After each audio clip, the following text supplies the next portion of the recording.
Ya baik, selamat malam semuanya. Kita sudah bertiga, tapi saya akan mulai saja perkuliahan kita malam hari ini. Mata kuliah Teori Akuntansi. Ya untuk bahasan kita di pertemuan yang kelima, kita akan membahas tentang prinsip akuntansi berterima umum, ya, atau biasa disebut dengan prinsip akuntansi berterima umum atau biasa disebut dengan PABU. Nah, tujuan pembelajaran dari mata kuliah kita hari ini mencapai kemampuan dan kompetensi peserta.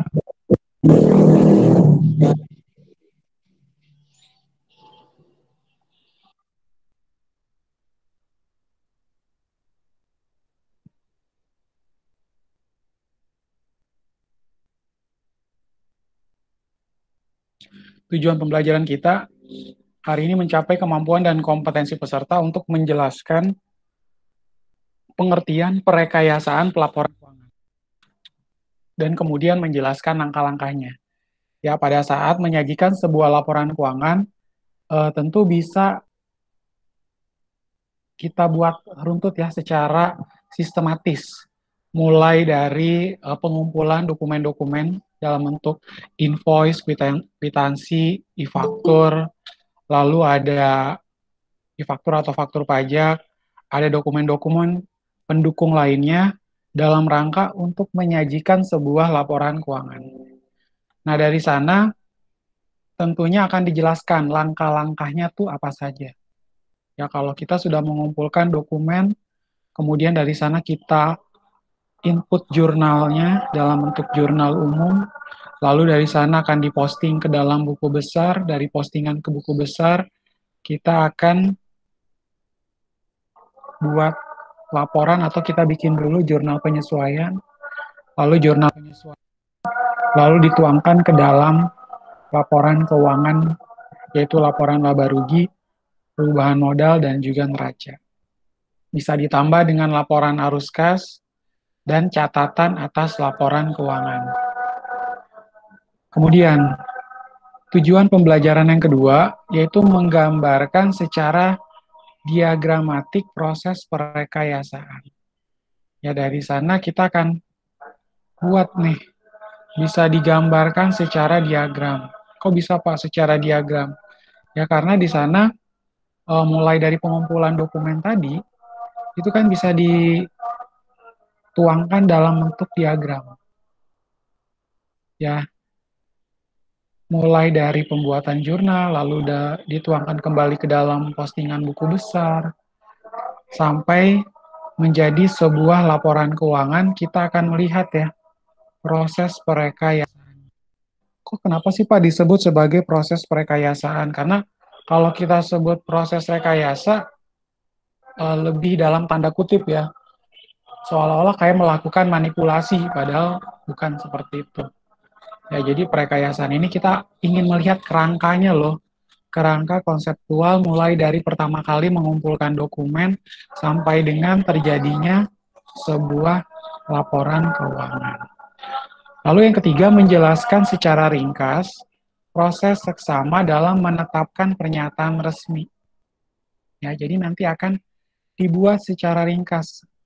Emang yang diringkas apa-apa? Nanti diringkas dalam bentuk neraca saldo ya. Kalau kita lihat, pada saat Anda sudah melakukan postingan ke buku besar, tentu kan akan Anda kumpulkan kan, satu akun totalnya berapa, biaya perjalanan dinas totalnya adalah sekian, biaya research and development totalnya adalah sekian. Dan Anda masukkan lagi berkaitan dengan biaya rumah tangga kantor, biaya alat tulis kantor, ada aktiva, mulai dari aktiva tetap berwujud, aktiva tetap tidak berwujud, aktiva lancar, dan sebagainya. Tentu akan diringkas dalam bentuk postingan buku besar. Ya, lanjut. Kemudian poin yang keempat, menggambarkan atau menjelaskan informasi semantik akuntansi. Ya, jadi kita tentunya harus memenuhi prinsip yang keempat, yaitu harus informatif. Ya, laporan keuangan itu kan tentunya harus informatif ya. bisa memberikan informasi. Kalau ternyata laporannya disajikan, ternyata nggak memberikan informasi yang diinginkan, ya buat apa dibuat laporan keuangan tersebut? Tidak ada gunanya. Gitu. Ya. Kemudian yang berikut, di poin kelima, mendefinisikan rangka konseptual dan menyebutkan komponen-komponen dan manfaatnya. Ya, jadi kita akan mendefinisikan dari kerangka konseptual pertama kali, ya sudah kita bahas ya di pertemuan kedua dan ketiga, lalu menyebutkan komponen-komponennya apa saja. Lalu manfaatnya itu apa aja sih kita kalau bikin kerangka konseptual ini? Ya, begitu kita dapat yang namanya sudah membuat akun, ya Anda kan tentunya sudah buat akun. Dan akun-akun itu dibutuhkan di masing-masing report. Apakah itu di dalam laporan laba rugi, atau apakah itu di neraca, atau di perubahan modal, tentunya kita sudah pahami ya, bahwa hal-hal ini nantinya ada manfaatnya. Ya tentunya ada manfaat kita pakai tersebut. Nggak mungkin dibikin kalau nggak ada manfaatnya. Seperti itu. Ya, lanjutkan. Selanjutnya, menggambarkan model rangka konseptual versi Financial Accounting Standard Board. Ya, dari sana tentunya bisa digambarkan modelnya menurut Financial Accounting Standard Board. Kemudian, menjelaskan pengertian prinsip akuntansi berterima umum dan juga riwayat pengembangannya. Ya, jadi kita akan membahas bagaimana sih prinsip akuntansi berterima umum yang sering kita dengar. Ya, lalu yang terakhir adalah menjelaskan pengertian dari struktur akuntansi. Kita lanjutkan. Laporan keuangan. Ya, bagaimana informasi akuntansi ya,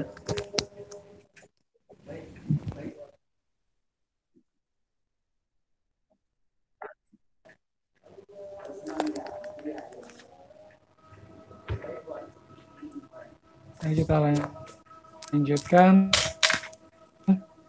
Bagaimana informasi akuntansi dalam suatu masyarakat atau negara diatur, disediakan dan disampaikan ya seperti itu.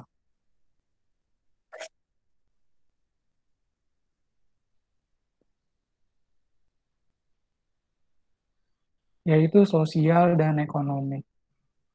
Ya, kalau tadi bahwa akuntansi itu sifatnya adalah informatif, tentu dia akan memberikan informasi sesuai dengan kebutuhan.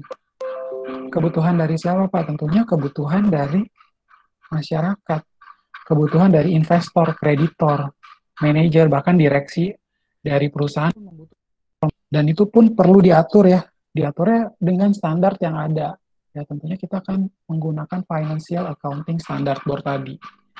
Perlu ada regulasi, perlu ada standar akuntansinya, kemudian harus disediakan dan disampaikan untuk mencapai tujuan tertentu.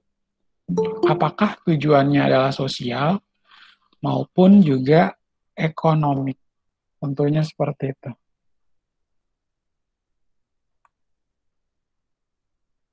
Ya, selanjutnya laporan keuangan yang berjalan merupakan hasil dari perekayasaan pelaporan keuangan. Ya, maksudnya dari setiap transaksi-transaksi yang sudah dikumpulkan oleh perusahaan, ya, ya, Pak, Pak, kenapa? di saya Ya, nggak, silakan. di saya, Felicia mau bertanya. Ya, Pak, di boleh. saya Kok nggak presentasinya kedengeran? Bapak nggak ada apa PowerPoint-nya, yang ada malah yang dokumen Bapak. Nggak apa. Pak, instruksi Pak, di saya suara Bapak kecil banget. Kalau saya Bapak Yang ini bukan. presentasi layar Laporan keuangan yang ini bukan. nggak ada, adanya yang itu loh yang my dokumen gitu.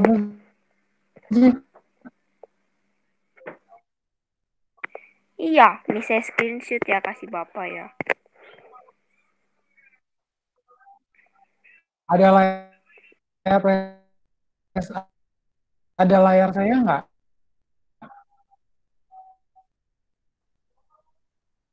Soalnya saya kecil banget ya. Perasaan saya udah teriak-teriak.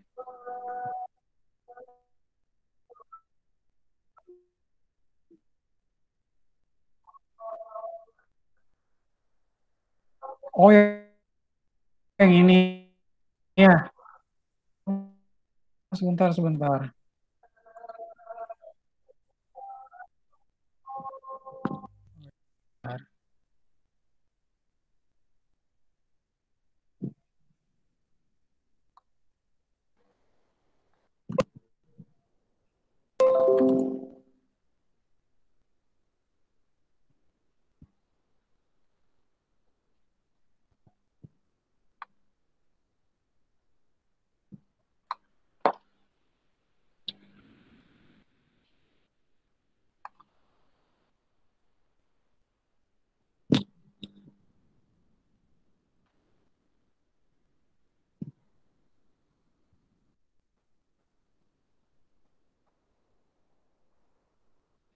Nah, ini udah jelas ya berarti ya.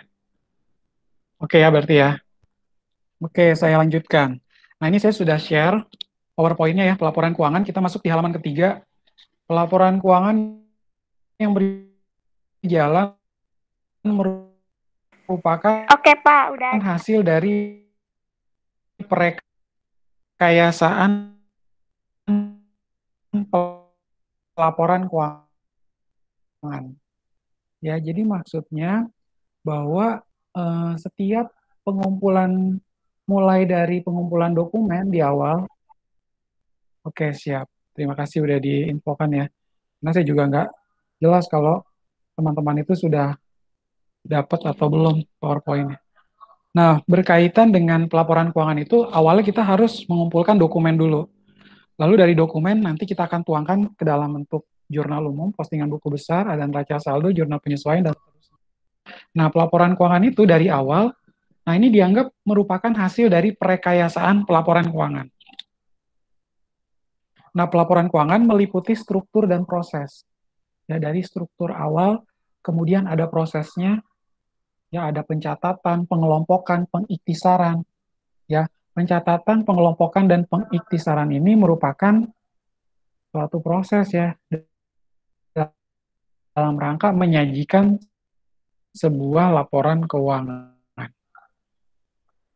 Kita lanjut. Statement keuangan. Statement keuangan merupakan media utama atau ciri utama pelaporan keuangan. Ya, statement ini tentunya kalau di Indonesia kan artinya pelaporan keuangan juga ya. Financial statement. Financial statement kan berarti pelaporan keuangan. Lalu prinsip akuntansi berterima umum atau PABU, terutama standar statement keuangan. Ya, pedoman resmi yang membentuk PABU ini ditetapkan dengan cara seksama, ya tentunya sesuai dengan standar akuntansi keuangan.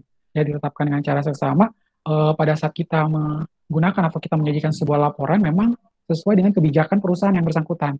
Tetapi kebijakan perusahaan itu berlandaskan pada standar akuntansi keuangan. Dan kalau berlandaskan kepada standar akuntansi keuangan berarti mengikuti prinsip akuntansi berterima umum. Ya, seperti itu. Lanjut. Rekayasaan pelaporan keuangan itu didefinisikan sebagai proses pemikiran logis dan objektif untuk membangun suatu struktur dan mekanisme pelaporan keuangan dalam suatu negara untuk menunjang pencapaian tujuan negara. Ya, di sana ada proses pemikiran secara logis dan juga objektif untuk membangun suatu struktur dan mekanisme pelaporan keuangan. Ya, jadi, Pak, kalau misalnya pemikiran logis itu berdasarkan asumsi-asumsi kan, Pak? Asumsi-asumsi yang ada di dalam atau yang ada di lapangan. Lalu pemikiran logis atau asumsi logis dan objektif ini baru kita gunakan untuk membangun suatu struktur dan proses atau mekanisme pelaporan keuangan di suatu negara dalam rangka mencapai visi dan misi dari negara yang bersangkutan. Nah, kebetulan tadi kita Indonesia menggunakan Financial Accounting Standard Board ya dalam sebagai pedoman untuk membuat standar akuntansi keuangan. Nah, tentu kita pun harus bisa menyajikan sebuah laporan keuangan dari pemikiran ini. Dan tujuannya adalah menunjang pencapaian sesuai dengan visi dan misi dari negara Indonesia. Nah, perekayasaan itu nanti akan melibatkan pemilihan, lalu ada pertimbangan ideologi, ya. Itu bisa sampai ideologi segala Pak, tentunya harus disesuaikan dengan kondisi wilayah, letak geografis, letak demografinya Indonesia, ya. Lalu ideologisnya Indonesia, teori, konsep dasar, dan teknologi yang tersedia secara praktis dan teoritis dengan mempertimbangkan faktor lingkungan negara. Ya, jangan sampai standar akuntansi tadi yang kita adopsi dari Financial Accounting Standard Board itu justru bertentangan dengan ideologi negara yaitu Pancasila. Itu jangan sampai terjadi. Atau mentang-mentang karena kita lebih fokus pada penyediaan teknologi yang canggih, teknologi yang tinggi, sampai-sampai kita apa? Kita lupa dengan kondisi negara Indonesia, ideologinya seperti apa. Lalu konsep dasar yang dipahami atau dijalankan oleh warga negara Indonesia tentunya berbeda ya dengan standar yang sudah dijalankan di Amerika.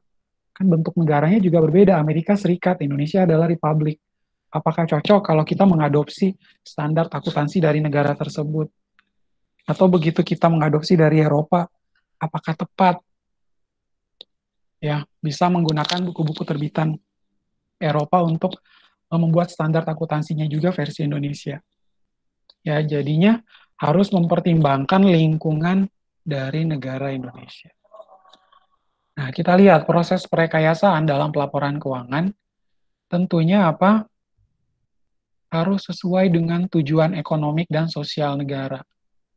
Ya, tujuan ekonomik dan sosial negara ini yang menjadi tujuan utamanya pembuatan perekayasaan pelaporan keuangan tersebut.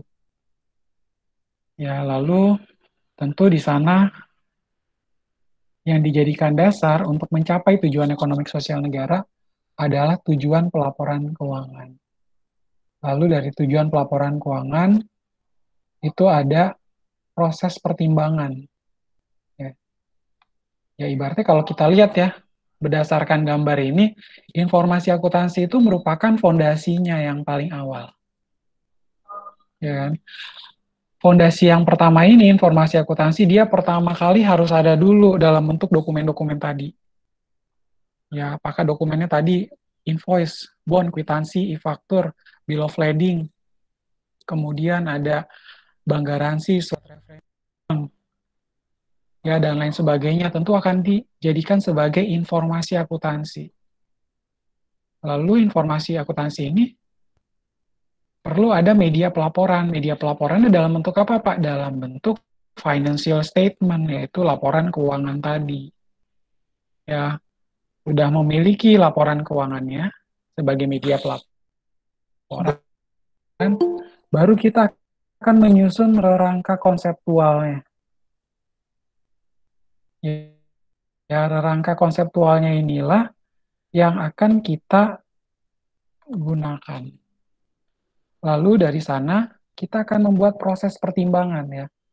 Menimbang kira-kira dari rangka konseptual tujuan dari pelaporan keuangannya itu seperti apa.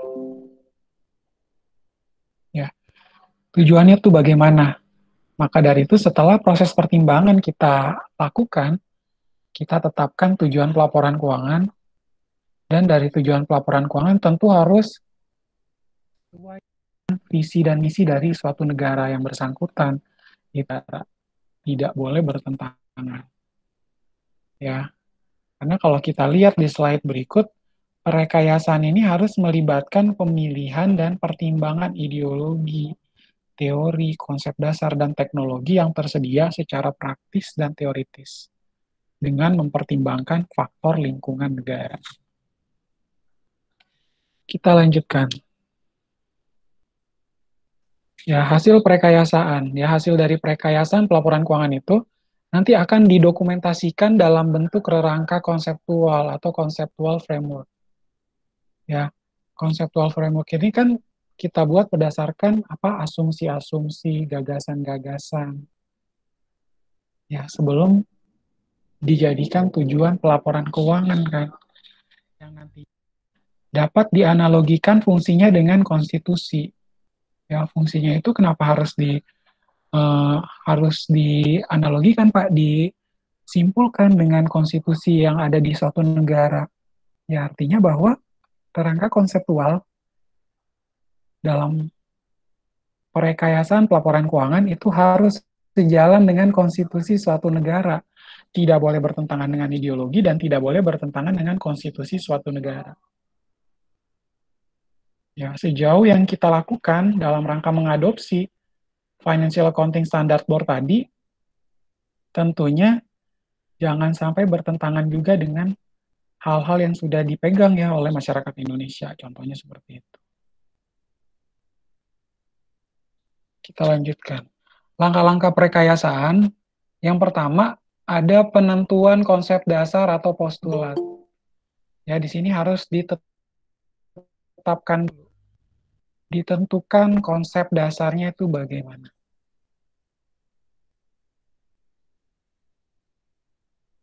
Lalu yang kedua, penetapan tujuan pelaporan. Konsep dasarnya sudah, lalu kita tetapkan tujuan pelaporan. Yang ketiga adalah mengidentifikasi pihak yang dituju oleh pelaporan. Ya, kira-kira siapa sih yang membutuhkan pelaporan ini? Kenapa kita harus sampai melakukan perekayasaan pelaporan keuangan? Oh, karena ternyata ada beberapa pihak yang memerlukan hasil perekayasaan laporan keuangan ini. Di antaranya ada masyarakat, ada karyawan di dalam perusahaan, ada bank, ada kreditor, ada investor, ada Direktorat Jenderal Pajak, ya, ada kantor akuntan publik yang perlu melakukan pembuatan pelaporan audit. Ya, tentunya hal ini akan menjadi atau masuk dalam langkah perekayasaan yang ketiga, pengidentifikasian pihak yang dituju oleh pelaporan. Lalu langkah perekayasaan yang keempat, pemilihan dan penentuan informasi yang diperlukan. Ya, kita kan nggak semuanya kita serap kan.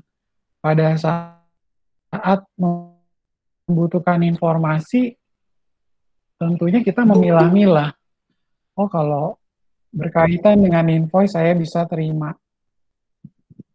Ya, invoice-invoice nanti saya harus terima karena saya harus membuat jurnal. Saya input jurnalnya di dalam software accounting.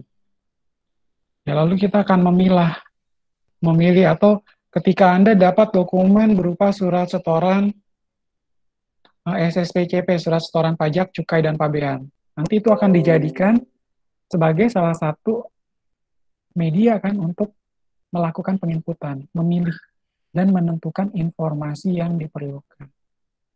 Lalu langkah yang kelima, penentuan cara menyampaikan informasi. Ya, di sini bagaimana sih melakukan informasi tersebut?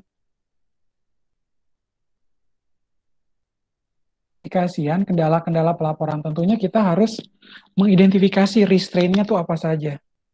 Hambatannya itu apa ketika mau menyajikan sebuah pelaporan. Apakah dokumen-dokumennya belum lengkap? Kemudian apakah software accounting-nya justru tidak memadai? Lalu pada saat menginput, bagaimana dengan orang atau yang ditunjuk untuk membuat laporan keuangan tersebut? Ya, jangan sampai orangnya juga tidak berkompeten dalam menyajikan pelaporan keuangan. Ya, jadi kita harus identifikasi kendala-kendala dari pelaporan. Kita lanjutkan. Langkah yang ketujuh, penyusunan dokumen resmi dalam bentuk pernyataan konsep. Ya, nanti akan disusun dokumen resminya dalam rangka atau dalam bentuk pernyataan secara konseptual. Dan yang kedelapan, penetapan standar akuntansi dan perancangan sistem akuntansi dalam rangka penerapan standar. Ya, jadi dari sana baru bisa ditetapkan standar akuntansi. Ya, jadi pembuatan standar atau regulasi berkaitan dengan accounting ini tentunya nggak sembarangan ya, karena perlu melewati tahap-tahap atau langkah-langkah perekayasaan tersebut dan kejadian yang ada di lapangan. Boleh kita membuat berdasarkan asumsi atau gagasan-gagasan. Tetapi tentunya standar itu harus dibuat berdasarkan keadaan di lapangan kan. Oh, ternyata standar akuntansi keuangan, Pak, sudah dibuat nih per tahun 2019. Tetapi masih ada hal-hal yang belum diatur. Di tahun 2021 mungkin sebaiknya kita update lagi atau tambahkan lagi pasalnya atau artikelnya kita tambahkan supaya bisa mengatur hal-hal yang masih detail atau masih rinci. Ya, seperti itu. Ya, jadi ada penetapan standar akuntansi dan perancangan sistem akuntansi dalam rangka penerapan standar. Lalu siapa sih Pak yang merekayasa? Yang merekayasa itu adalah orang atau badan yang dianggap ahli ya.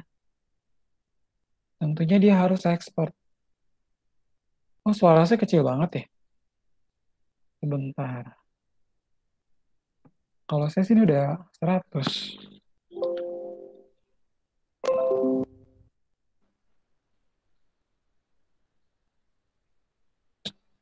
Ya, jadi eh, semoga jelas ya suara saya. Yang akan melakukan perekayasaan adalah orang atau badan yang dianggap ahli di bidang akuntansi. Ya, di sini tentunya harus orang yang memiliki background accounting ya. Kalau dia backgroundnya sosial atau sastra, ya nggak cocok. Atau dia backgroundnya adalah manajemen, ya tentunya tidak tepat. Karena ini adalah orang-orang accounting lah yang harus menempati posisi ini, yang melakukan perekayasaan laporan keuangan. Lalu orang atau badan yang mempunyai kekuasaan untuk menentukan peraturan pada tingkat nasional. Ya tentunya dia harus punya kuasa, authority untuk menentukan peraturan pada tingkat nasional. Lalu yang ketiga adalah tim yang khusus yang dibentuk memang untuk itu. Satu ada Security and Exchange Commission. Ya kalau Security and Exchange Commission di Amerika, tugasnya adalah dia menentukan regulasi atau peraturan-peraturan terhadap perusahaan-perusahaan yang terdaftar di Bursa Efek. Ya, jadi di Security and Exchange Commission ini dia memberikan peraturan regulasi-regulasi berkaitan dengan perusahaan-perusahaan tersebut. Ya, lalu yang kedua adalah Badan Pengawas Pasar Modal atau BAPEPAM. Ya, dan yang ketiga adalah organisasi profesi atau unit atau dinas kepemerintahan. Ya, nantinya mereka-mereka ini yang diberikan kuasa untuk melakukan penetapan, untuk menentukan peraturan pada tingkat nasional. Ya, tentunya peraturan atau regulasi yang mereka buat itu harus berdasarkan yang tadi, sesuai dengan praktek kondisi yang ada di lapangan. Ya, dia nggak bisa dia mau menentukan sesuatu hal tapi tidak sesuai dengan kondisi atau praktek yang ada di lapangan, bukannya memudahkan malah mempersulit. Ya, tujuannya kan ilmu itu kan dibuat untuk mempermudah kita kan, bukan untuk mempersulit kita. Membuat standar akuntansi apabila ada hal-hal yang belum diatur ya kita harus buat lagi yang update. Begitu ada kasus yang baru, tentu bisa kita gunakan peraturan atau regulasi yang ada. Kita lanjutkan. Aspek semantik dalam perekayasaan. Nah, ini di sini ya mulai dari aliran fisik. Teman-teman bisa lihat di sini ada jeruk. Lalu dia diproses di dalam pabrik dan kemudian keluar dalam bentuk kemasan. Apabila kita simbolkan dalam bentuk elemen, ya jadi modelnya adalah seperti ini. Ya, jeruk ini dikategorikan sebagai bahan baku, lalu di dalamnya pada saat masuk ke dalam pabrik itu ada kas, mesin,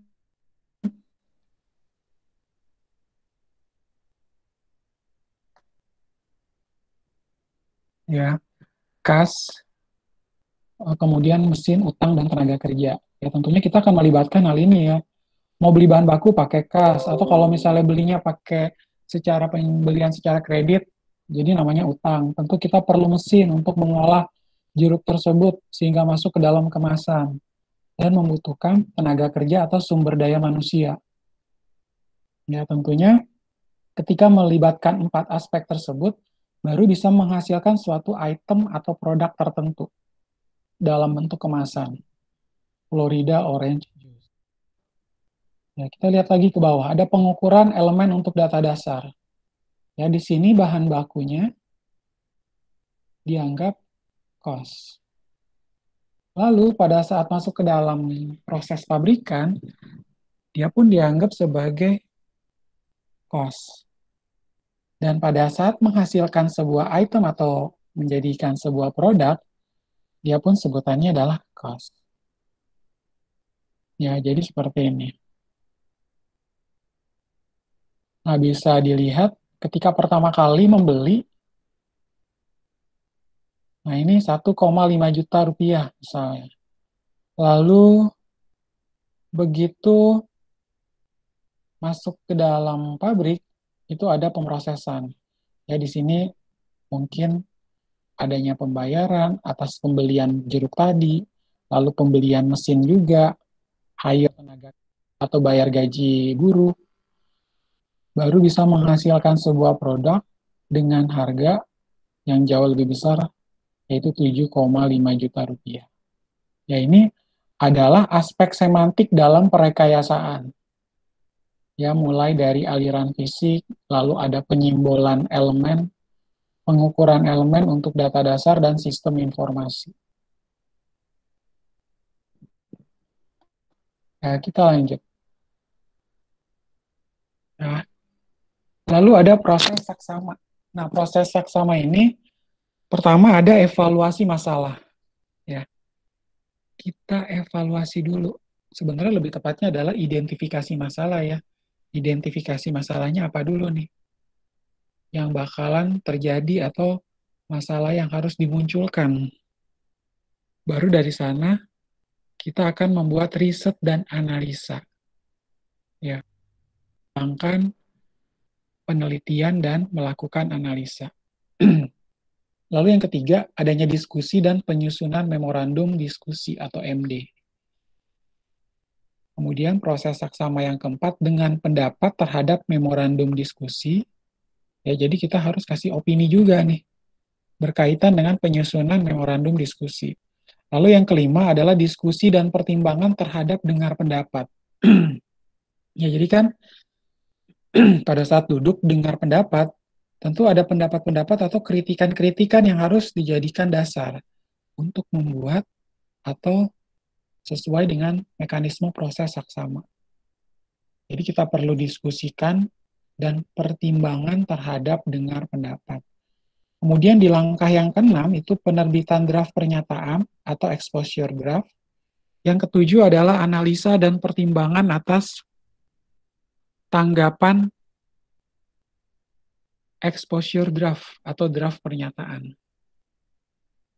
Dilakukan analisis, lalu kita pertimbangkan perlunya consideration terhadap exposure draft. Lalu yang kedelapan, keputusan untuk menerbitkan pernyataan. Ya, langsung nih harus dikeluarkan keputusannya, baru setelah itu dilakukan pengesahan atau penerbitan secara resmi terhadap pernyataan tersebut. Ya, jadinya sampai di langkah ke-9, itu proses saksama terjadi ya, adanya pengesahan dan penerbitan secara resmi berkaitan dengan pernyataan yang ada. Nah, dalam informasi semantik akuntansi, Jadi kita lihat, ya di sini ada objek atau elemen dan juga hubungannya ya. Mulai dari pertama kali kita beli buah jeruk, lalu diproses dalam pabrikan yang melibatkan kas, mesin, human resources, ada sumber daya manusia, ya jadinya apakah nanti pembelian jeruknya itu secara kredit, makanya timbul yang namanya akun hutang. Ya baru yang terakhirnya keluar produk seperti itu. Ya tentunya dari objek elemen itu kita melihat adanya hubungan. Oh ternyata semantiknya itu dari hubungannya ya Pak. Iya, dia muncul dari hubungan tersebut. Akhirnya satu sama lain ternyata memiliki koneksi seperti itu. Nah, ukuran atau size dan hubungan relationship antar objek akuntansi atau cost object. Ya, jadi sebenarnya gambar ini dia itu lebih menjelaskan pada gambar yang ini nih, arus yang ini, aspek semantik dalam perekayasaan. Itu jadi sama dengan yang slide yang ke-12. Kita lanjut. Kerangka konseptual Financial Accounting Standard Board. Nah, pengertiannya beberapa tujuan dan hal mendasar yang saling berkaitan yang membentuk suatu sistem atau rangka terpadu yang dapat menghasilkan standar akuntansi yang konsisten dan yang menetapkan sifat, fungsi, dan keterbatasan pelaporan keuangan dan statement dari keuangan. Ya, seperti itu. Jadi di dalam Financial Accounting Standard Board, itu beberapa tujuan dan hal mendasar yang mana tentunya harus saling berkaitan. Ya, jadi tujuannya ternyata sama sama juga, mau kembali lagi kepada tujuan yang itu juga. Ya, dari sana baru kita akan membentuk suatu sistem atau rangka yang terpadu. Ya, akan membentuk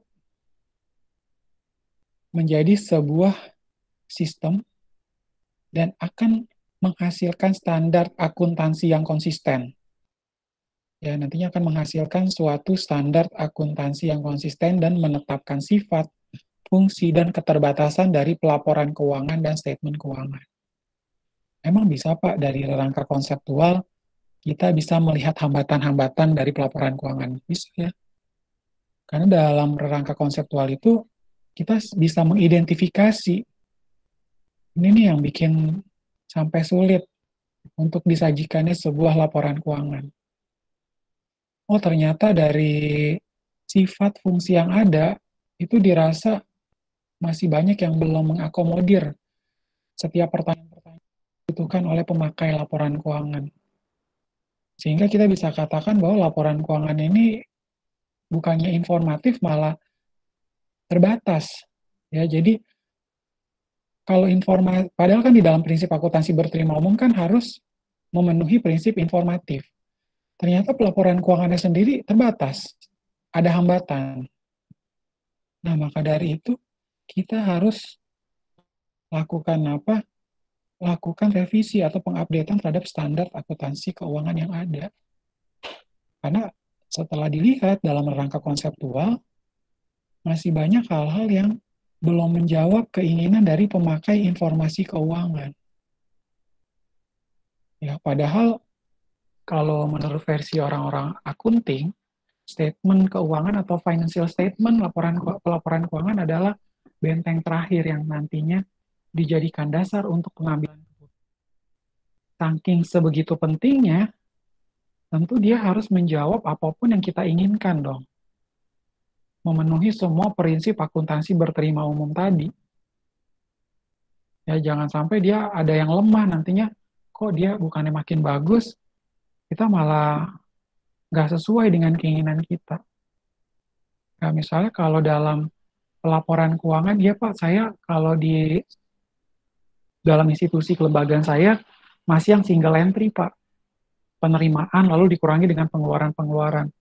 Begitu aja sih, Pak, pembukuannya. Nah, itu kan tentu nggak bisa menjawab ya apa yang diinginkan oleh pemakai laporan keuangan, tentunya pada saat menyajikan sebuah laporan keuangan itu harus double entry, ada sisi kiri dan sisi kanan, yaitu sisi debit di kiri dan sisi kredit di kanan kan.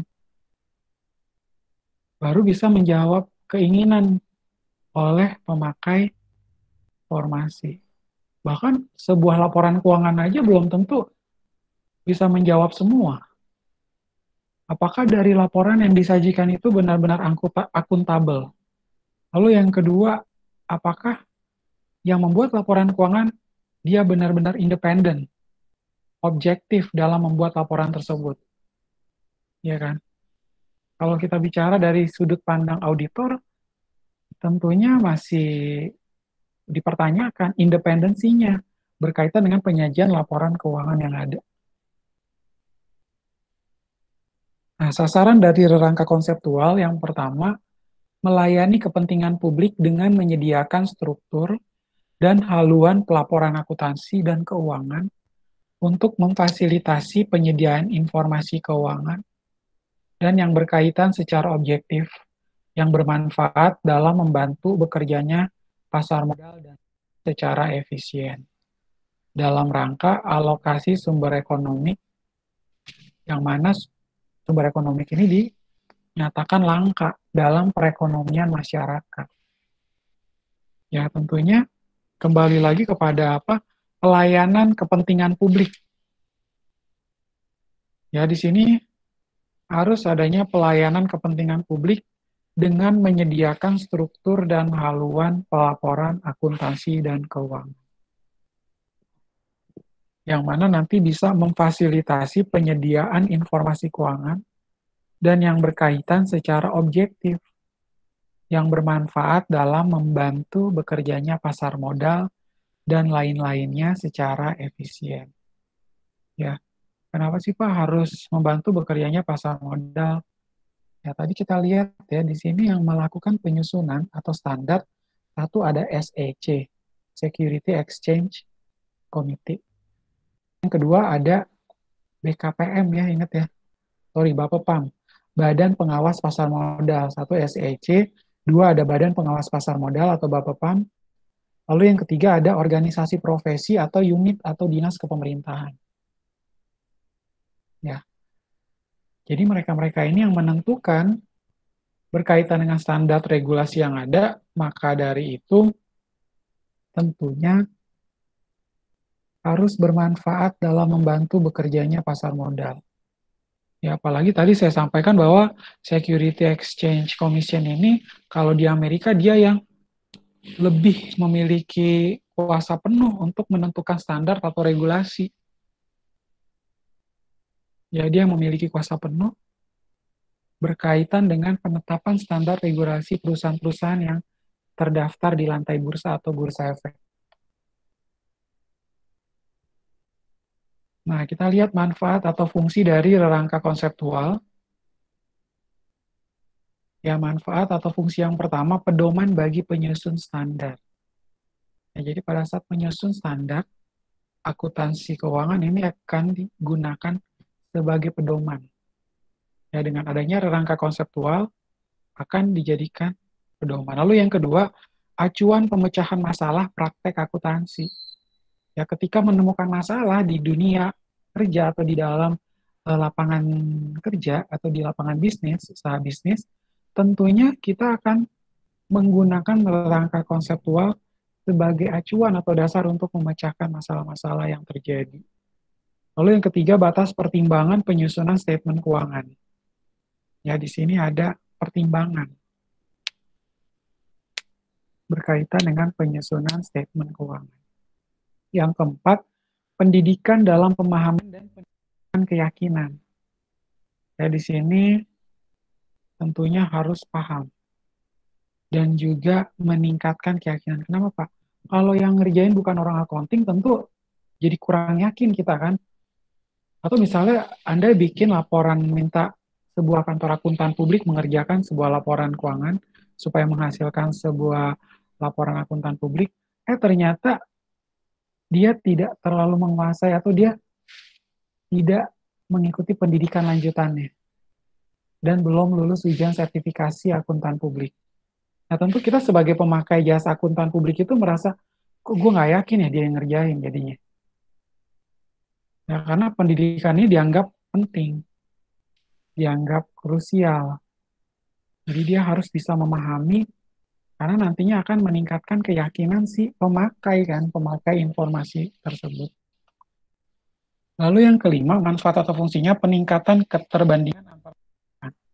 Ya di sini tentunya harus bisa memberikan peningkatan pada saat melakukan komparasi antar beberapa perusahaan yang usaha atau core bisnisnya itu sama. Misalnya untuk perusahaan-perusahaan manufaktur yang terdaftar di Bursa Efek. Lalu kita bandingkan, karena jenis usahanya sama, perusahaan manufaktur mengolah bahan mentah menjadi barang jadi, tentu kita bisa komparasikan nih Pak. Bulan September 2020, ada kurang lebih 10 perusahaan manufaktur yang sudah go public. Lalu kita bandingkan. Ya, nanti menggunakan acuannya adalah rangka konseptual dalam Financial Accounting Standard Board. Kita lanjut. Komponen konsep dalam rangka konseptual, pertama ada tujuan pelaporan keuangan, lalu yang kedua adalah kriteria atas informasi, ya, yang ketiga adalah elemen-elemen statement keuangan, keempat adalah pengukuran dan pengakuan, ya itu bisa kita lihat ya, oh ternyata dalam komponen konsep perlu ada tujuan pelaporan keuangan. Lalu kriteria kualitas informasinya itu seperti apa? Elemen-elemen dalam statement keuangannya itu bagaimana? Elemen itu maksudnya apa sih Pak? Elemen itu maksudnya akun-akun ya di dalam laporan laba rugi, dalam laporan posisi keuangan atau neraca, arus kas. Tadi di laba rugi ada biaya perjalanan dinas, biaya ATK, biaya rumah tangga kantor. Itu merupakan elemen-elemennya. Dan pengukuran serta pengakuan, ya itu komponen konsep yang keempat. Nah, tiap komponen dinyatakan dalam bentuk pernyataan konsep atau Statement of Financial Accounting Concept. Terus bisa dinyatakan. Kita lanjut. Rangka konseptual sebagai sistem terpadu atau coherent system. Ya, di sini kita akan lihat, oh ini Pak, ternyata yang tadi Bapak bilang elemen-elemen financial statement di sini nih. Akun-akun yang ada itu dimasukkan ke dalam sini. Ya, apabila kita tarik garisnya ke bawah, di sini ada statement keuangan atau financial statement. Nah, financial statement itu terdiri dari satu, ada catatan atas laporan keuangan. Kemudian ada media pelaporan lainnya tentunya ya. Kan kita ada laba rugi, ada neraca, dan lain-lain. Kemudian statement keuangan ini juga perlu ada informasi pelengkap. Sebenarnya catatan atas laporan keuangan pun bisa dikatakan sebagai informasi pelengkap. Tetapi apabila dia mau masukkan di dalam sini, tentunya informasi pelengkap itu adalah laporan-laporan lain. Ya, contohnya kalau laporan arus kas bisa dijadikan sebagai informasi pelengkap. Untuk media pelaporan lainnya di sini untuk laba rugi dan laporan perubahan ekuitas. Lalu ada informasi-informasi lain yang mana diperlukan untuk menetapkan asumsi-asumsi atau pernyataan-pernyataan baku yang harus dijadikan dasar dalam pencapaian tujuan pelaporan keuangan yang di atas ini. Ya, kemudian di sini kita naik lagi ke atas ya, di sini adalah sebagai fondasinya ya. Lalu kita naik ke atas elemen-elemen laporan keuangan. Kalau di sebelah kanan, kalau dia memenuhi kriteria, ya kita ada terbagi atas dua, satu non finansial dan yang satu adalah finansial. Ya, kalau di dalam elemen laporan keuangan kan tentunya kebanyakan dinilai secara moneter ya. Ada nilainya, ada value for money. Tetapi tidak semua dianggap sebagai finansial, tetapi dia juga ada yang non finansial. Ya, berkaitan dengan pelaporan keuangan itu harus informatif atau pelaporan keuangan ini harus konsisten dalam menggunakan metode-metode yang ada. Nah, tentunya kan itu nggak bisa dikatakan secara finansial, tetapi cakupannya adalah non-finansial, ya kan? Bahwa sebuah laporan keuangan itu akuntabel atau dapat dipertanggungjawabkan, tentu dia masuknya adalah non-finansial kan, bukan finansial. Ya, kemudian di atasnya pengukuran dan pengakuan. Ya, bisa diukur dan bisa diakui. Ya, kalau misalnya laporan keuangan tidak bisa diukur, tentunya menjadi pertanyaan ya, karena apa? Kok dia tidak relevan sih, nggak bisa kita ukur dan nggak bisa kita akui. Apakah dia menggunakan metode yang sama? Ternyata dia juga tidak. Metode persediaannya bisa berubah-ubah. Pertama kali dia pakai LIFO, habis itu dia pakai FIFO. Ya, lalu dari sana kita akan melihat kriteria kualitas informasi yang disajikan. Ya, ketika menghasilkan sebuah financial statement, tentunya berdasarkan inputannya kan. Kalau inputannya aja nggak benar ya gimana bisa menghasilkan sebuah financial statement yang baik. Seperti itu kan. Tentu itu akan berdampak pada hasil dari kriteria kualitas informasi akan berdampak pada penyajian sebuah laporan keuangan. Penyajian laporan keuangan yang nggak bagus, ya inputannya aja jelek ya tentu outputnya pun akan buruk. Ya baru dari sana kita akan menentukan tujuan dari pelaporan keuangan. Ya, jadi seperti itu. Sebenarnya kita kalau bacanya tuh harusnya dari bawah. Walaupun kalau terlihat tuh tanda panahnya tuh ke bawah ya. Karena di bawahnya ini adalah sebagai dasar. Ya, sebagai dasar atau sebagai fondasi. Nah, kita lanjutkan. Ya, aspek kependidikan dalam RK. Ya, RK Financial Accounting Standard Board lebih unggul untuk tujuan pendidikan daripada RK IASC. Nah, IASC ini kemarin kita sudah bahas ya di pertemuan sebelumnya ya. Adalah International Accounting Standard. Nah, alasannya pada saat rangka konseptual Financial Accounting Standard Board menyertakan basis for conclusion or background information yang berisi deskripsi, argumen, dan penalaran yang lebih rinci untuk setiap konsep yang dipilih. Ya, jadi si rangka konseptual Financial Accounting Standard Board ini tentunya akan menyertakan juga kesimpulan dasar. Halo, woi. Ya, tentunya akan memberikan kesimpulan dasar atau informasi-informasi yang mendasar yang berisi deskripsi, argumen, dan penalaran yang lebih rinci untuk setiap konsep yang akan dipilih. Ya, kemudian rangka konseptual Financial Accounting Standard Board ini mendeskripsikan faktor lingkungan yang menjadi basis pengembangannya. Ya, sehingga cukup tepat model atau teknologi yang dapat dicontoh. Ya, jadi maksudnya gimana Pak? Kalau yang kedua, yang rangka konseptual Financial Accounting Standard Board, itu dia harus mendeskripsikan faktor lingkungan. Kira-kira pelaporan keuangan itu nanti disajikan di lingkungan mana? Apakah di lingkup pemerintahan? Apakah nanti digunakan di lingkup perusahaan komersial atau perusahaan pribadi? Ya, tentu kita akan lihat dulu faktor lingkungannya nih. Karena dari faktor lingkungan tersebut akan menjadi basis pengembangan, sehingga cukup tepat sebagai model atau teknologi yang dapat dicontoh. Ya, jadinya seperti itu.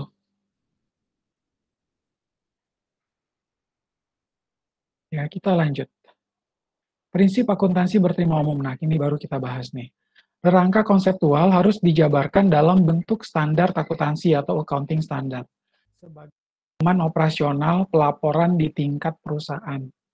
Ya, jadi nantinya harus dijabarkan, dideskripsikan dalam bentuk standar akuntansi. Karena nanti hal itu yang akan dijadikan sebagai pedoman operasional pelaporan di tingkat perusahaan. Lalu yang kedua, diperlukan rangka pedoman lebih dari sekedar standar akuntansi untuk menentukan kewajaran penyajian statement keuangan.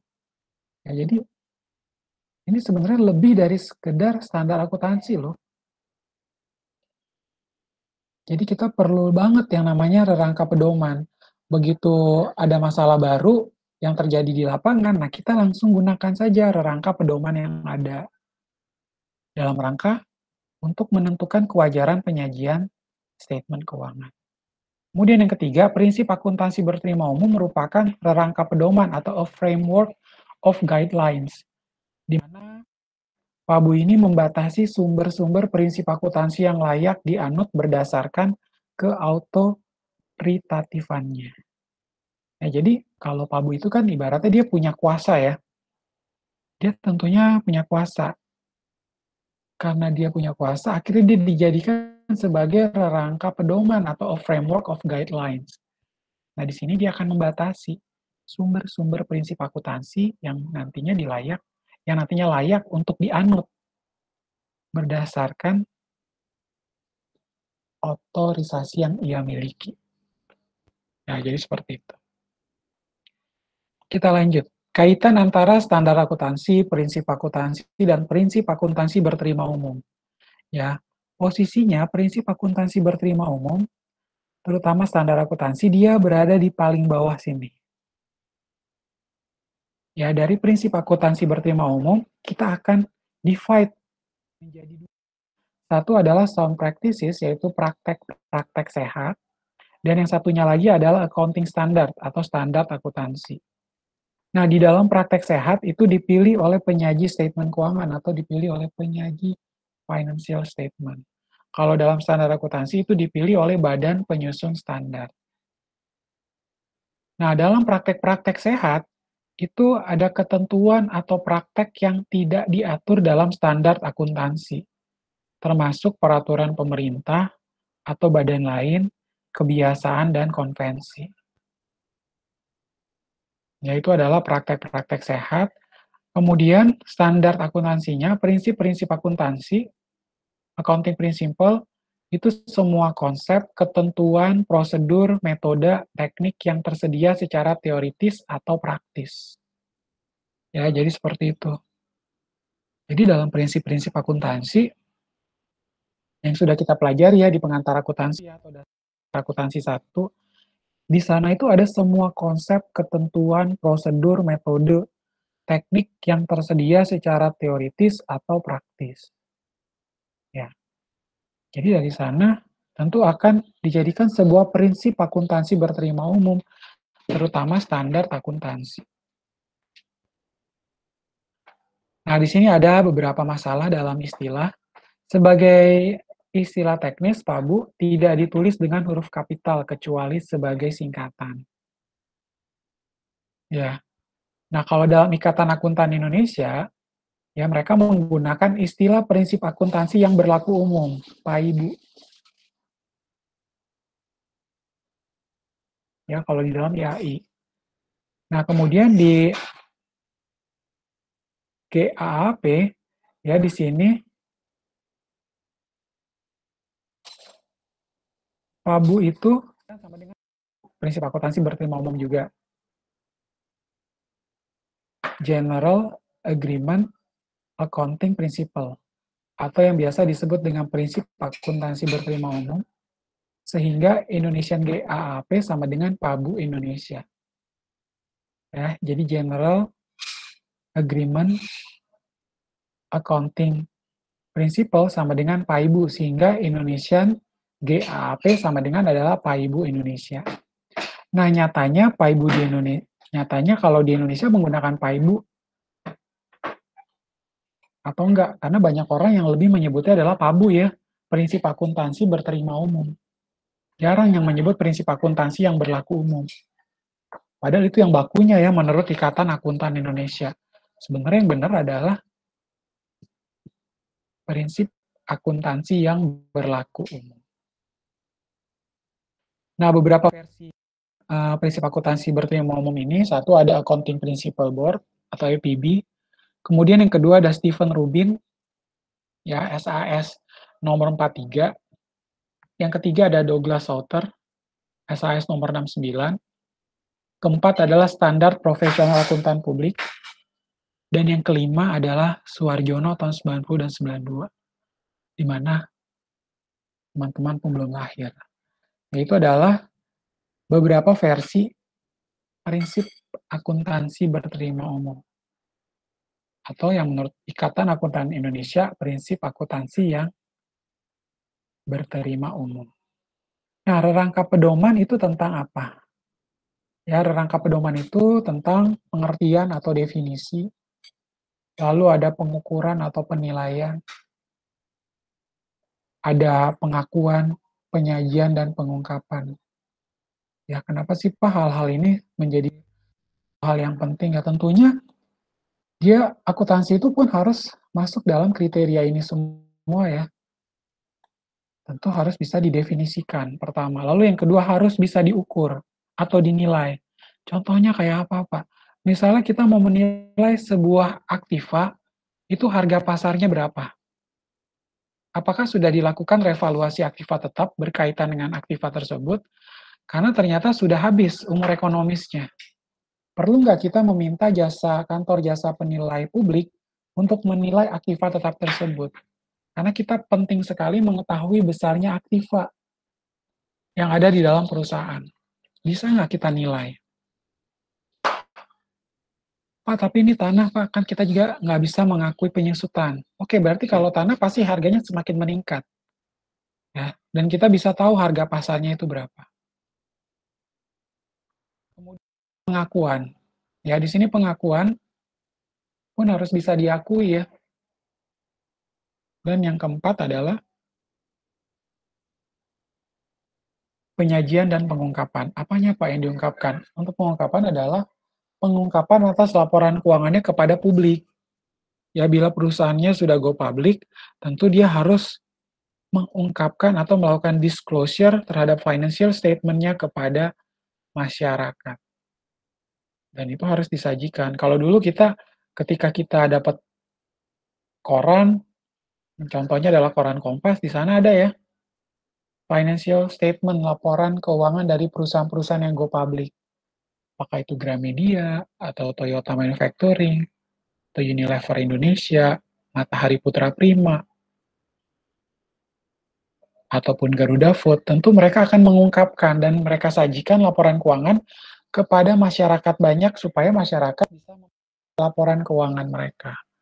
Ya, biasanya kalau perusahaan-perusahaan yang go public, itu mereka sudah diaudit ya. Mereka biasanya sudah diaudit. Jadi kita pun sebagai masyarakat ketika membaca, oh saya tahu nih, kondisi dari perusahaan A ternyata baik, sehat. Sudah diungkapkan. Apalagi dalam penyajian laporan keuangan, pada saat kita bicarakan prinsip akuntansi berterima umum, tentunya harus apa? Harus transparan ya. Yang namanya perusahaan go public, tentu dia nggak ada yang dia tutup-tutupin dong. Mau laporan laba rugi, perubahan modal, neracanya dia harus sajikan sesuai dengan kondisi yang sebenarnya. Apalagi laporan tersebut dikeluarkan oleh kantor akuntan publik, the Big Four misalnya di Indonesia. Misalnya dikeluarkan oleh Deloitte. Pada saat melakukan penyajian pengungkapan laporan keuangan, dan Deloitte ini memberikan pendapat, memberikan opini atas laporan keuangan tersebut, wajarkah atau tidak wajarkah? Nah, itu perlu harus di-disclose, diungkapkan. Dan KAP pada saat memberikan pendapat atau opini, dia udah tahu konsekuensi apa yang akan dia dapatkan. Kalau saya tidak independen dan tidak objektif dalam memberikan pendapat, tentunya saya akan siap. Siap apa Pak? Siap untuk suatu saat kena sanksi atau bisa-bisa dapat hukuman pidana. Ya, itu dia harus sudah pikirkan, jangan sampai mengalami hal tersebut. Karena ini nggak main-main mengungkapkan sebuah laporan keuangan, apalagi disajikan kepada publik. Ya, seperti itu.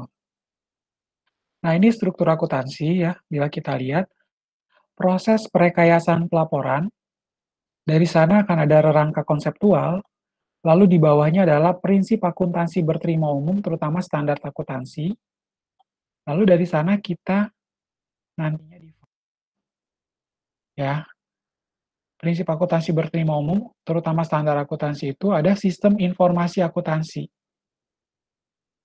Ya, sistem informasi akuntansi lalu ada manajemen. Ya, sebenarnya ini manajemen ini dia tuh harusnya bukan di luar. Karena manajemen itu adalah bagian dari sebuah sistem informasi. Ya, sistem informasi akuntansi. Makanya kalau kita bicara akuntansi keuangan ataupun kita bicara tentang akuntansi biaya, akuntansi manajemen, itu tuh sebenarnya masuk di dalam sini nih, sistem informasi akuntansi. Karena dia merupakan bagian dari sistem informasi. Ya, lalu di sini mengaudit apakah laporan keuangan menyajikan secara wajar sesuai dengan auditor independen. Ya, lalu ada auditor dan statement keuangan atau financial statement. Kemudian ada investor, kreditor, pemerintah, pelanggan, masyarakat umum. Selanjutnya kesamaan interpretasi terhadap pesan dan tujuan pelaporan keuangan tentunya harus tercapai. Ya, tentunya harus tercapai ya apa yang diinginkan oleh pemakai informasi. Dan tujuan dari pelaporan keuangan itu sendiri harus bisa sesuai dengan visi dan misi dari suatu negara tentunya ya. Tidak bertentangan lagi dengan ideologi atau konstitusi yang ada di suatu negara. Mengadopsi sebuah standar akuntansi dari negara lain itu boleh-boleh saja, asalkan tidak boleh bertentangan. Jangan sampai bertentangan dengan ideologi suatu bangsa. Kemudian, manfaat struktur akuntansi. Yang pertama adalah acuan dalam penyusunan kurikulum program studi atau program pendidikan akuntansi. Jadi ketika kita saat ini belajar tentang teori akuntansi, tentu itu ada di dalam sini ya, manfaat struktur akuntansi. Nantinya dijadikan sebagai acuan dalam penyusunan kurikulum, program studi atau program pendidikan akuntansi. Ya emang urgent banget Pak sampai harus dibikin tentu ya. Apalagi nanti di dalam akuntansi sendiri ada profesi akuntan. Ya, pada saat membuat sebuah profesi akuntan ini tentunya kurikulumnya pun harus baik. Lalu yang kedua, acuan dalam pemilihan bidang profesi yang memerlukan akuntansi sebagai pengetahuan prasyarat. Ya, jadi dijadikan sebagai acuan dalam memilih bidang profesi yang nantinya memerlukan akuntansi sebagai pengetahuan prasyarat. Kan kalau mau jadi auditor atau mau mendirikan sebuah kantor akuntan publik, tentu harus ujian sertifikasi dulu kan, ujian sertifikasi akuntan publik. Baru bisa memiliki kantor akuntan publik dan mendirikan kantor akuntan publik. Atau Pak, saya mau punya gelar, tambah gelar lagi Pak, namanya AK. Udah, oke silakan. Boleh lagi ngambil profesi akuntan namanya ya. Itu kuliahnya 8 bulan.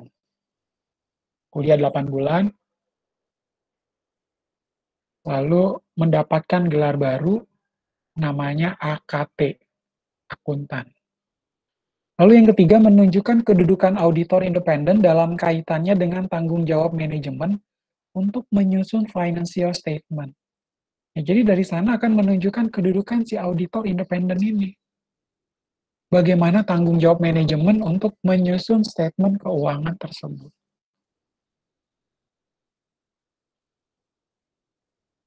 Ya, jadi seperti itu.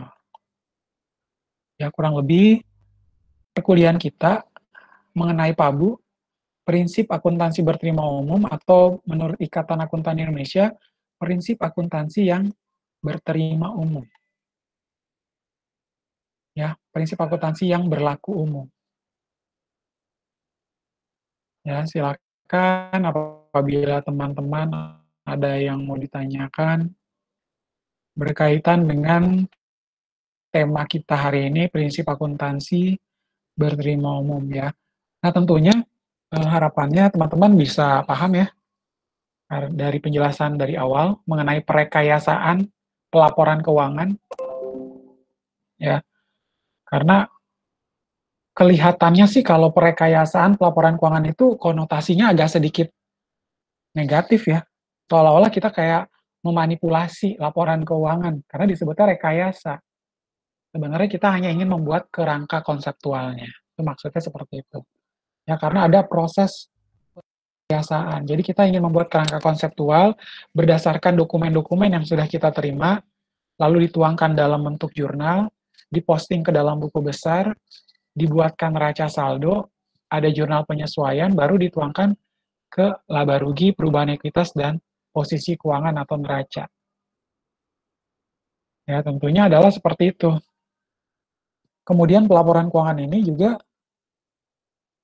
tentunya harus pelaporan keuangan yang berjalan merupakan hasil dari rekayasa pelaporan keuangan.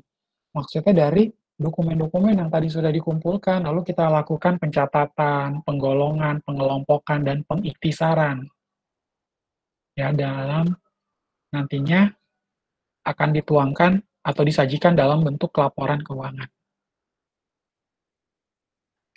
Ya, di sini menggunakan pedoman resmi yang membentuk prinsip akuntansi berterima umum yang mana ditetapkan secara proses atau dengan cara saksama. Ya, tentunya kita harus berfokus pada proses juga ya. Kalau teman-teman lihat di gambar yang tadi, kan ini ada proses nih. Ya, apabila kita lihat kembali aspek semantik dalam perekayasaan, ya, ada aliran fisik, kemudian diproses, ya, diprosit ke dalam pabrikan, lalu di dalam pabrikan itu ada kas, utang, mesin, tenaga kerja, kita harus keluarkan kas untuk beli jeruk tadi, perlu ada mesin untuk mengolah menjadi jeruk dalam kemasan, air jeruk dalam kemasan, lalu pada saat melakukan pembelian juga bisa jadi secara utang atau pembelian berkaitan dengan aset, atau pembelian gedung dari pabrik tersebut secara kredit, sehingga kita munculkan utang. Lalu kita juga perlu apa? Human resources, sumber daya manusianya atau tenaga kerja. Dan akhirnya sampai pada menghasilkan sebuah produk. Ya, seperti itu. Ya, kurang lebih untuk bahasan kita, prinsip akuntansi berterima umum, ya, seperti itu. Harapannya teman-teman nanti tinggal baca saja PDF, PowerPoint yang sudah saya share di e-learning. Kemudian teman-teman jangan lupa absen ya. Seringkali ada beberapa teman-teman yang lupa absen, akhirnya udah terlanjur saya save. Kalau saya udah save attendance, teman-teman nanti nggak bisa absen lagi tuh. Karena sudah terrecord sama akademik. Akademik langsung input absen. Ya, jadi jangan sampai lupa.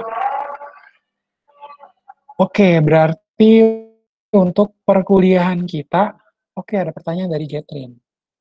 Pak mau tanya, prinsip akuntansi berterima umum yang diterapkan dalam penyajian sediaan dalam neraca itu apa aja ya Pak? Oke, penyajian persediaan di dalam neraca biasanya ketika persediaan ini menggunakan metode. Ya, tentunya metodenya contohnya adalah metode LIFO. Ketika perusahaan sudah menggunakan metode LIFO, last in first out, atau terakhir masuk pertama kali keluar, tentunya dia harus menggunakan metode tersebut. Dia nggak boleh ngubah-ngubah metode. Sekarang saya udah pakai metode LIFO, kayaknya nggak asik nih Pak, mau saya ganti aja. Nanti 4 bulan berikut saya pakai FIFO ya Pak ya, first in first out. Kan nggak bisa. Berarti kita nggak mengikuti prinsip akuntansi berterima umum. Atau kita melanggar apa yang ada di dalam tabu. Ya, jadi penyajian persediaan itu di dalam neraca tentunya harus sesuai dengan prinsip akuntansi berterima umum. Yaitu adalah contoh persediaan. Kalau misalnya si perusahaan sudah menggunakan satu metode persediaan. Tetapi kalau ternyata ada perusahaan yang sudah menggunakan metode penyusutan, saldo menurun, tiba-tiba dia ingin merubah menjadi metode garis lurus. Itu juga nggak boleh ya dia ubah langsung dalam tahun yang sama. Tentunya harus diubah. Karena kenapa? Itu melanggar lagi yang namanya prinsip akuntansi berterima umum. Kita malah bukannya menjalankan sesuai dengan konteks yang ada, kita malah melakukan suka-suka kita aja. Ya, itu jangan sampai terjadi. Ya, seperti itu ya, Catherine ya. Terima kasih untuk pertanyaan. Silakan teman-teman kalau ada lagi yang mau ditanyakan. Oke, kalau tidak ada pertanyaan, untuk mata kuliah kita hari ini, teori akuntansi, saya cukupkan sampai di sini. Teman-teman tetap jaga kesehatan, masker, gunakan hand sanitizer. Selamat malam, sampai ketemu minggu depan, dan Tuhan memberkati. Terima kasih semuanya.